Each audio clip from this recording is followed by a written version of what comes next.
قەلانەی بەڕێز و قەلی هۆڵندین. باشە جیاوازی قەلی هۆڵندی و قەلی کوردی چییە؟ لە بەخێوکردنەکە فەرقی قەلی کوردی خۆی مێیەکەی 16 هێلکە دەکات زیاتر ناکە. ئینتاجی لە سارێک 12 مانگ 16 هێلکەی دەکات. باشە. ئەوە لە سارێک لوهێم 8 هێلکە بکات 7 هێلکە بکاتن هێلکەی زۆر دەکات. وەزنی خۆمانە دەکات کوردی. نێرەکەی ئەو نێرانە ئێستاکەوە سەوتیان هەیە لەوانێ سارێک ڕای دەگری 6 کیلۆ 5 کیلۆ 6 کیلۆ بە زۆر سارێک ڕایگرە هەتا 15-16 کیلۆ دەڕوە. ئەی باشە تامیان هەتا 17 کیلۆ دەڕوە.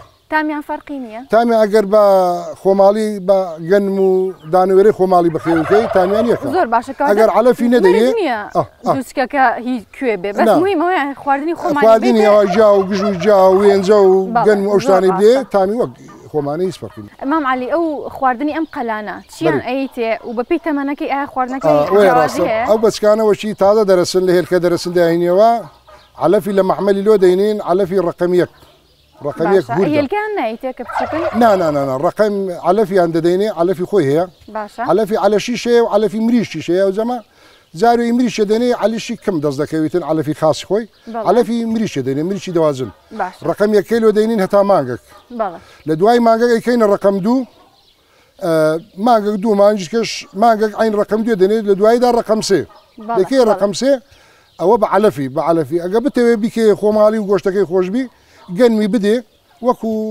علەشیشی کوردی گۆشت خۆش دەبی بە ماوەی چنێک ئەگاتە تەمەنێکی ئەوەی کەیتر بۆ فرۆشتن بۆ بەرێ بە 6 مانگ دەبنە 10 کیلۆ بە 6 مانگ 10 کیلۆ 12 کیلۆ